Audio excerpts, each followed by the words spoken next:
إن الحمد لله نحمده ونستعينه ونستغفره ونعوذ بالله من شرور أنفسنا ومن سيئات أعمالنا من يهده الله فلا مضل له ومن يضلله فلا هادي له ونشهد أن لا إله إلا الله وحده لا شريك له ونشهد أن محمدًا عبده ورسوله أما بعد فإن خير الحديث كتاب الله وخير الهدي هدي محمد صلى الله عليه وسلم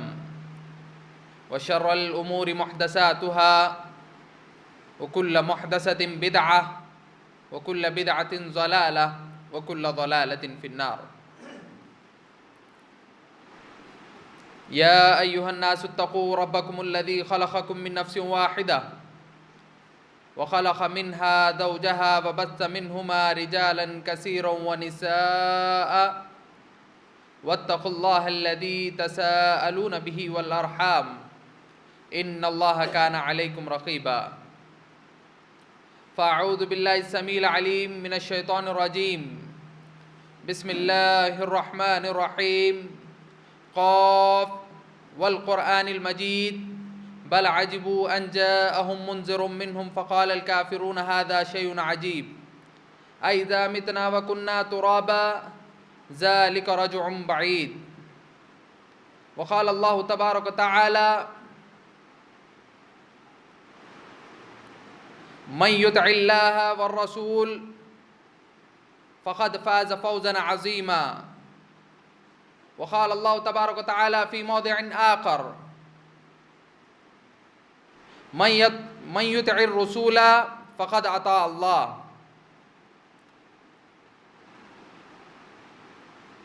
وقال النبي صلى الله عليه وسلم روى عن أنس بن مالك رضي الله تعالى عنه قال النبي صلى الله عليه وسلم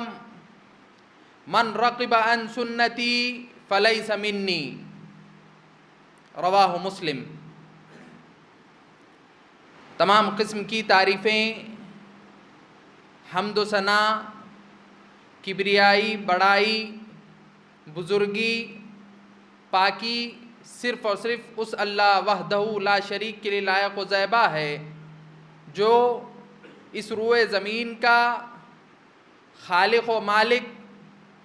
رازق ارض و دو جہاں ہے۔ محترم حاضرین، آج کے اس خطبہ جمعہ میں جس عنوان کو لے کر آپ تمام کے سامنے حاضر ہوا ہوں وہ ہے اتباع سنت وقت کی ایک اہم ضرورت۔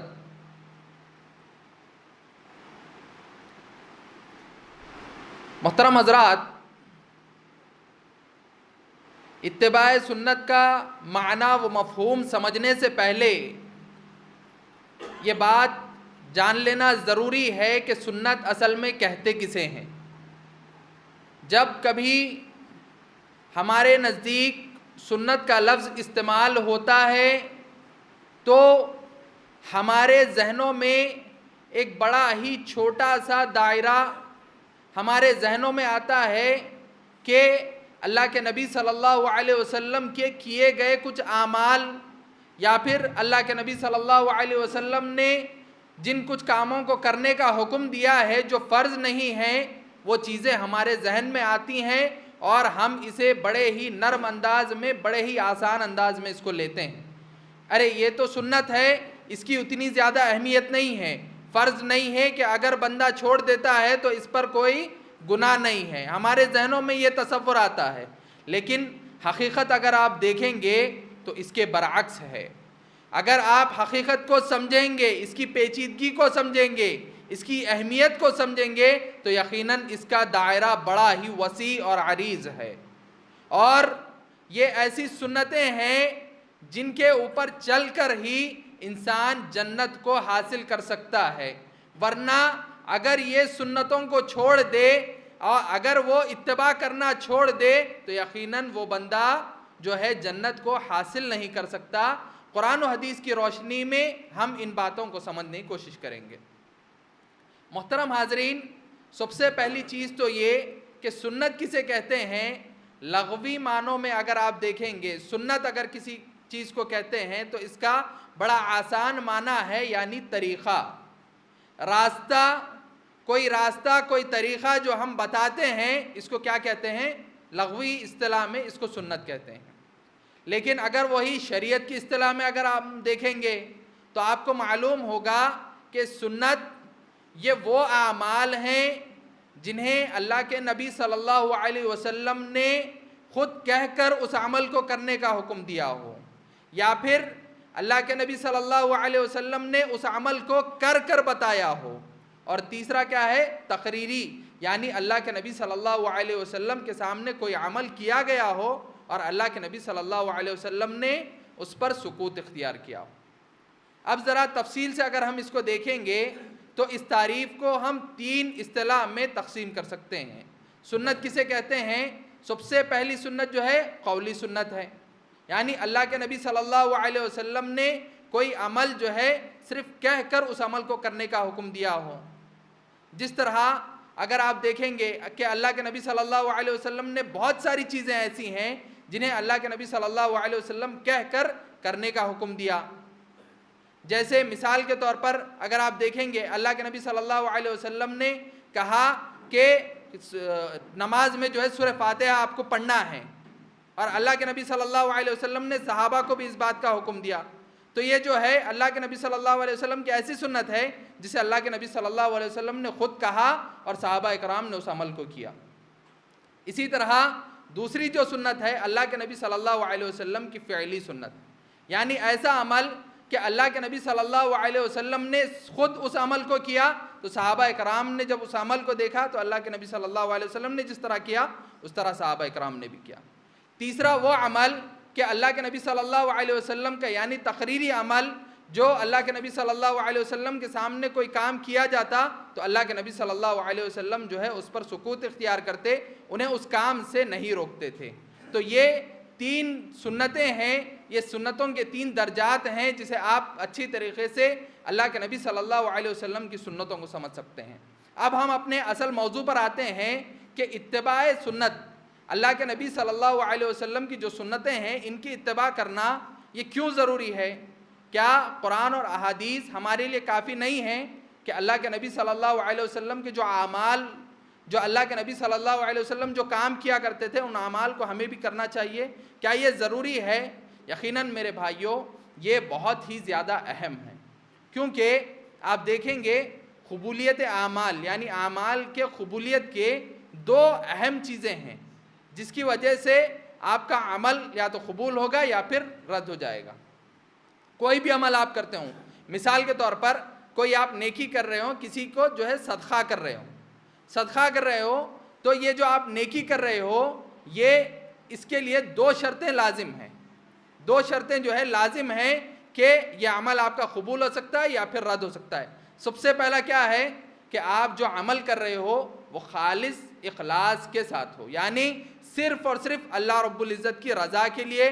اللہ رب العزت کو راضی کرنے کے لیے، اللہ رب العزت کے نزدیک آپ کا درجے کو بلند کرنے کے لیے، صرف اور صرف کہ میرا رب مجھ سے راضی ہو جائے، لوگوں کو دکھانا میرا مقصد نہیں ہے، اس نیت سے اگر آپ کوئی عمل کریں گے تبھی آپ کا عمل قابل قبول ہوگا۔ اگر آپ لوگوں کو دکھانے کے لیے یا پھر کسی اور چیز کے لیے، شہرت پانے کے لیے یا پھر کسی کے نزدیک عزت پانے کے لیے اگر کوئی عمل کرتے ہیں تو پھر آپ کا عمل قابل قبول نہیں ہے۔ سب سے پہلی شرط ہے کہ عمل کے قبول ہونے کے لیے سب سے پہلی شرط کیا ہے؟ اخلاص ہے۔ دوسری شرط کیا ہے کہ طریقۃ النبی صلی اللہ علیہ وسلم، اللہ کے نبی صلی اللہ علیہ وسلم کا جو طریقہ ہے، اللہ کے نبی صلی اللہ علیہ وسلم نے جس طرح کرنے کا حکم دیا ہے اسی طرح کریں گے تو پھر وہ عمل قابل قبول ہوگا، ورنہ وہ قابل قبول نہیں ہوگا۔ اب اس کی مثال یہ اس موضوع کو لینے کی اور بڑی اہم وجہ یہ ہے کہ آج ہمارے معاشرے میں بہت سارے لوگوں کے نزدیک یہ سوال پیدا ہوتا ہے کہ کیا ہر کام ہم جو عام زندگی میں ہم جو کام کر رہے ہیں، کیا ہر کام جو ہے ہمیں اللہ کے نبی صلی اللہ علیہ وسلم نے جس طرح کیا اسی طرح کرنا ہے، یا پھر الگ طریقے سے بھی ہم کر سکتے ہیں؟ مثال کے طور پر اگر ایک میں چھوٹی سی مثال دوں تو ہمارے معاشرے میں بہت سارے لوگ یہ سوال کرتے ہیں، جب ہم کہتے ہیں کہ ہمیں ہر کام اللہ کے نبی صلی اللہ علیہ وسلم کی زندگی کے مطابق کرنا ہے، تو بہت سارے لوگ یہ شکوہ اور اشکال پیش کرتے ہیں کہ اللہ کے نبی صلی اللہ علیہ وسلم کی زندگی میں، ان کے زمانے میں بہت ساری ایسی چیزیں جو آج کے زمانے میں ہیں اس زمانے میں نہیں تھی، تو کیا ہم ان چیزوں کو بھی استعمال کرنا چھوڑ دیں؟ ایک مثال اگر لوں میں تو گاڑی ہے، گاڑی آج کے زمانے میں ہمارے پاس گاڑی ہے، اللہ کے نبی صلی اللہ علیہ وسلم کے زمانے میں جو ہے گاڑی نہیں ہوا کرتی تھی، تو کیا ہم ان گاڑیوں کو بھی استعمال نہیں کریں گے؟ اور اسی طرح شادی بیاہ کے موقع پر جب کہا جاتا ہے کہ ایک مرد کے لیے جو ہے پھول پہننا یا پھر گجرا پہننا جائز نہیں ہے کیونکہ یہ عورتوں کی نشانی ہے، تو پھر کہا جاتا ہے کہ ایسے بہت سارے اعمال ہیں جو اللہ کے نبی صلی اللہ علیہ وسلم کے زمانے میں نہیں تھے، جو آج ایک مسلمان ایک عام رواج بن چکا ہے کہ دولہا جو ہے پھول پہنتا ہے، تو اس طرح کا استعمال کرنا کیا یہ حرج کی بات نہیں ہے؟ تو محترم حاضرین، ذرا غور کرنے کا مقام ہے، شریعت اسلامیہ کا ایک بڑا اہم قاعدہ ہے،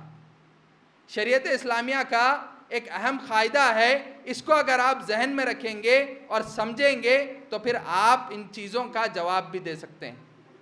کیا ہے وہ قاعدہ؟ کہ الاصل فی الاشیاء الاباحہ، یعنی جتنی اشیاء ہیں، جتنی چیزیں ہیں، کھانے پینے کی چیزیں ہیں، اوڑھنے پہننے کی چیزیں ہیں، یا پھر جتنے عام چیزیں ہیں، اس میں اصل چیز کیا ہے؟ حلال ہے، حلال ہے، یعنی تمام چیزیں دنیا میں جتنی چیزیں ہیں تمام کی تمام ایک بندہ مومن کے لیے، ایک مسلمان کے لیے حلال ہیں، لیکن پھر اس کے بعد جب شریعت اسلامیہ اس میں سے حرام چیزوں کو نکالتی ہے، مثال کے طور پر کہا گیا کہ مردار کا گوشت کھانا حرام ہے، تو پھر جتنے مری پڑی چیزیں ہیں یا پھر جو مری ہوئی چیزیں ہیں وہ چیزیں اس میں سے نکل گئی۔ اسی طرح اگر آپ دیکھیں گے کہا گیا کہ جو ایسا جانور جس کا خون نہ بہے اور ایسے ہی وہ مر جائے، مثال کے طور پر گر کر کہیں مر جاتا ہے یا پھر کسی اور وجہ سے جو ہے انتقال کر جاتا ہے، تو پھر ایسے جانور کا بھی گوشت کھانا حرام ہے، تو پھر ان چیزوں کو ہم اس میں سے نکال دیں گے۔ کہا گیا کہ خنزیر کا گوشت کھانا حرام ہے، تو پھر خنزیر کا گوشت اس میں سے نکال دیں گے۔ اس طرح جب شریعت نے اشیاء میں سے کہا گیا کہ ایک مرد کے لیے ریشم کا جو لباس ہوتا ہے وہ پہننا حرام ہے مرد کے لیے، تو پھر اس میں سے مرد کے لیے ریشم کا لباس نکال دیا گیا۔ اس طرح اشیاء جو ہوتے ہیں، کھانے پینے کی چیزیں ہیں یا پھر پہننے اوڑھنے کی چیزیں ہیں، جب شریعت نے یہ حکم دیا کہ یہ چیزیں منع کر دی گئی ہیں تو پھر ان سے رک جائیں گے، باقی تمام جتنی چیزیں ہیں وہ تمام کی تمام حلال ہیں۔ اسی طرح ایک اور قاعدہ کیا ہے؟ الاصل فی العبادۃ المنع، یعنی عبادتوں میں اصل کیا ہے؟ منع ہے، یعنی اس کا مطلب یہ ہوا کہ ہم عبادت اگر کریں گے تو اتنی ہی کریں گے جتنی اللہ کے نبی صلی اللہ علیہ وسلم نے ہمیں کرنے کا حکم دیا۔ مثال کے طور پر اللہ کے نبی صلی اللہ علیہ وسلم نے ہمیں حکم دیا کہ ہم جو ہے ظہر کی 4 رکعت فرض نماز ادا کریں گے، تو اصل ہمارے لیے کیا ہے؟ 4 رکعت ہی ادا کر سکتے ہیں، اس میں نہ کمی کی جا سکتی ہے، نہ کوئی شخص ظہر کی 2 رکعت نماز ادا کر سکتا ہے اور نہ کوئی 5 رکعت ادا کر سکتا ہے، بلکہ 4 رکعت کہا گیا تو 4 ہی ادا کریں گے، یعنی جتنا کرنے کا حکم دیا ہے اتنا ہی کریں گے، اس سے زیادہ نہ آگے بڑھیں گے اور نہ کمی کریں گے۔ تو محترم حاضرین، اس سے ہمیں یہ چیز سمجھ میں آتی ہے کہ اللہ کے نبی صلی اللہ علیہ وسلم کی اتباع کرنا کس لیے ہمارے لیے ضروری ہے، کیونکہ جب تک ہم اللہ کے نبی صلی اللہ علیہ وسلم کی اتباع نہیں کریں گے، اللہ کے نبی صلی اللہ علیہ وسلم کی سنتوں کی اتباع نہیں کریں گے، ہمارا کوئی بھی عمل قابل قبول نہیں ہو سکتا۔ اس کا مطلب یہ ہوا کہ زندگی کے ہر پہلو میں ہمیں اللہ کے نبی صلی اللہ علیہ وسلم کو اسوہ اور نمونہ بنانا ہے۔ اللہ کے نبی صلی اللہ علیہ وسلم کو اسوہ اور نمونہ بنائیں گے تو اسی وقت جو ہے ہماری زندگی کامیاب ہو سکتی ہے، اور صحابہ اکرام جس طرح اپنی زندگی کو کامیاب کر چکے ہیں، قرآن مجید میں جا بجا اس کی مثالیں آپ کو ملیں گی۔ ایک چھوٹی سی مثال میں آپ تمام کے سامنے بیان کرتا ہوا چلوں کہ اللہ رب العزت حکم دیتا ہے فَإِن تَنَازَعْتُمْ فِي شَيْءٍ فَرُدُّوهُ إِلَى اللَّهِ وَرَسُولِهِ، کہ جب کبھی تمہارے درمیان کوئی لڑائی یا جھگڑا ہو جائے تو تم کس کی طرف رجوع ہو جاؤ؟ فَإِن تَنَازَعْتُمْ فِي شَيْءٍ فَرُدُّوهُ إِلَى اللَّهِ وَرَسُولِهِ، تو تم اللہ اور اس کے رسول کی طرف لوٹ جاؤ۔ یہ قرآن مجید میں ایک مسلمان، ایک بندہ مومن اور ہر مسلمان کو اس بات کا حکم دیا ہے۔ آج ہماری زندگی میں آپ دیکھیں گے ہمارے درمیان بہت سارے اختلافات ہیں، اختلافات بہت زیادہ ہیں، اور ایسا نہیں ہے کہ صحابہ کی زندگی میں اختلافات نہیں تھے۔ ایک چھوٹی سی مثال میں آپ تمام کے سامنے پیش کرتا چلوں کہ ایک مرتبہ ایک قافلہ اللہ کے نبی صلی اللہ علیہ وسلم کے پاس آتا ہے۔ بنو تیم کا جو ہے یہ واقعہ ہے کہ بنو تیم کے کچھ لوگ اللہ کے نبی صلی اللہ علیہ وسلم کے پاس آتے ہیں اور اللہ کے نبی صلی اللہ علیہ وسلم کے پاس بیٹھے ہوئے ہوتے ہیں، مسجد میں بیٹھے ہوئے ہوتے ہیں، تو ان کے پاس اتنی چادر بھی یا پھر اتنے کپڑے بھی نہیں ہوتے کہ وہ ان کے ذریعے جو ہے اپنی مکمل جو ایزار ہوتے ہیں اس کو ڈھک سکیں۔ تو اللہ کے نبی صلی اللہ علیہ وسلم حکم دیتے ہیں کہ کون ہے وہ لوگ جو ان لوگوں پر صدقہ اور خرچ کر سکے اور اس کے بدلے میں انہیں جنت کی بشارت دے دوں۔ تو تمام صحابہ اکرام جو ہے اللہ کے نبی صلی اللہ علیہ وسلم کے سامنے اپنے مال کو پیش کرتے ہیں۔ اس کے بعد جب اللہ کے نبی صلی اللہ علیہ وسلم اس قافلے کو دیکھتے ہیں اور ان میں سے پوچھتے ہیں کہ ان میں سے تمہارا امیر کون ہے، تو لوگ کہتے ہیں کہ ہمارا کوئی امیر نہیں ہے۔ تو اس وقت اللہ کے نبی صلی اللہ علیہ وسلم حکم دیتے ہیں کہ اے صحابہ اکرام، آپ میں سے مشورہ کریں اور بتائیں کہ ان میں سے امیر کسے بنایا جائے۔ تو ہوتا یہ ہے کہ ابو بکر صدیق رضی اللہ تعالیٰ عنہ ایک شخص کا نام لیتے ہیں، اسی کے بالفور عمر بن خطاب رضی اللہ تعالیٰ عنہ دوسرے شخص کا نام لیتے ہیں کہ یہ فلاں شخص کو جو ہے امیر بنا جائے گا۔ تو اس وقت جب ابو بکر صدیق رضی اللہ تعالیٰ عنہ یہ معاملہ دیکھتے ہیں تو ابو بکر صدیق کہہ پڑتے ہیں کہ اے عمر، یا عمر را ارادہ الا خلافی، کہ تمہارا کوئی ارادہ نہیں تھا، تمہارا کوئی ارادہ نہیں تھا کہ فلاں شخص کو امیر بنا جائے یا پھر فلاں شخص کو، لیکن تمہارا ارادہ صرف اتنا تھا کہ تم میرے سے اختلاف کرو، یعنی میں نے ایک رائے دی تو میں بھی چاہتا ہوں کہ میری بھی ایک رائے دی جائے، تمہارا اس کے علاوہ کوئی ارادہ نہیں ہے۔ اور اسی کے درمیان دونوں کی آوازیں اونچی ہونے لگیں۔ فوراً اللہ رب العزت نے جو ہے قرآن کی آیت نازل کر دی، اللہ کے نبی صلی اللہ علیہ وسلم پر وحی نازل ہوئی کہ یا ایھا الذین آمنوا لا ترفعوا اصواتکم فوق صوت النبی، کہ تم اے ایمان والوں تم اپنی آوازوں کو جو ہے اللہ کے نبی صلی اللہ علیہ وسلم کی آواز سے اونچی نہ کرو۔ جیسے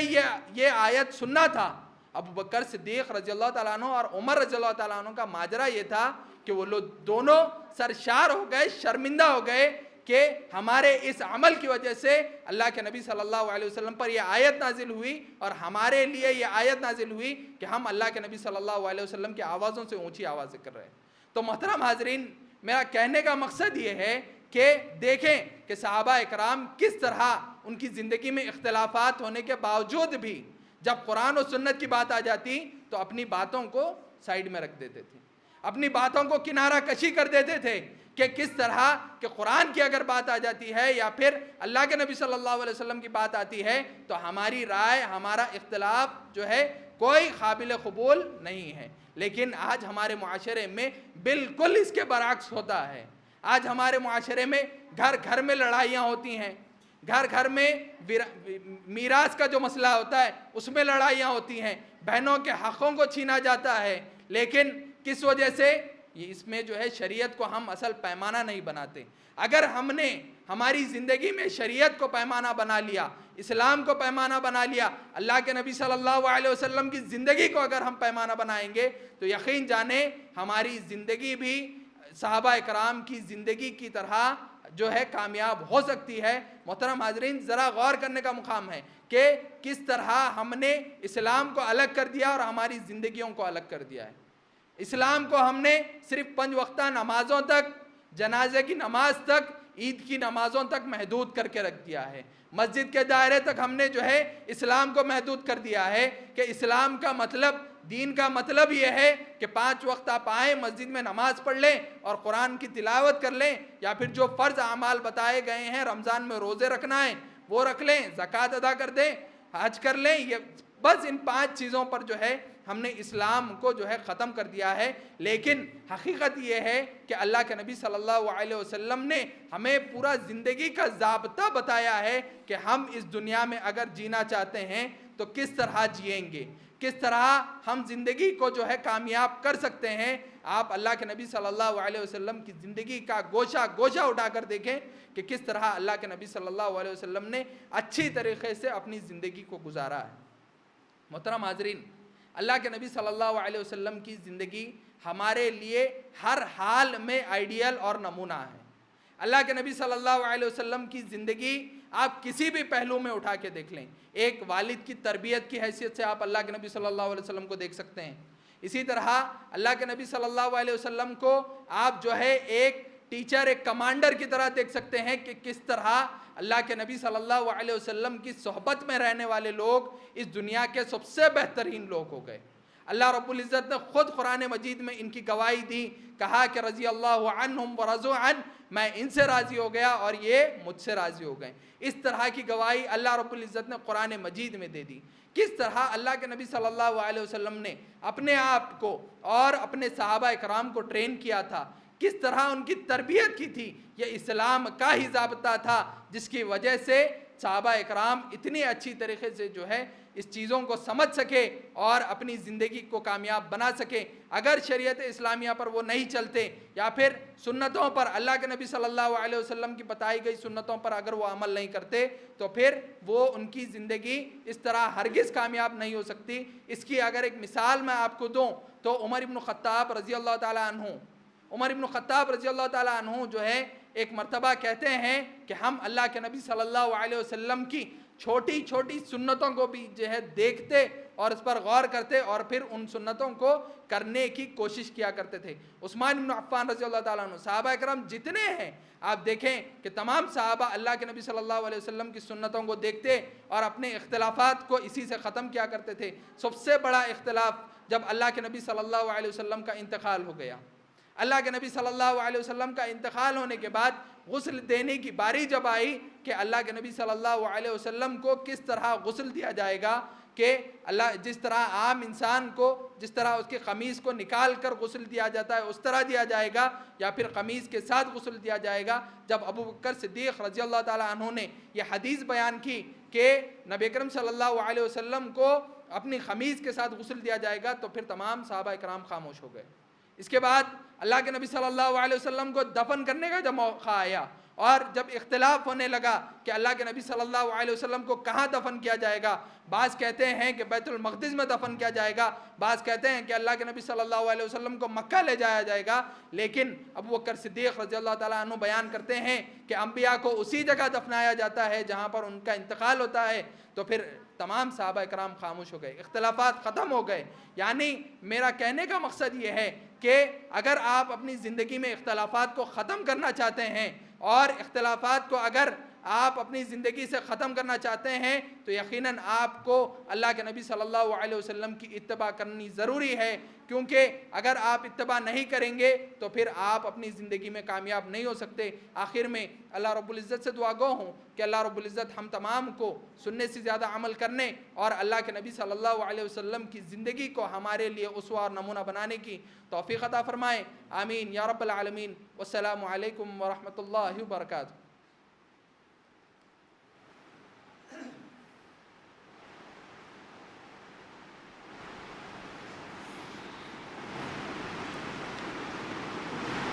ان الحمد للہ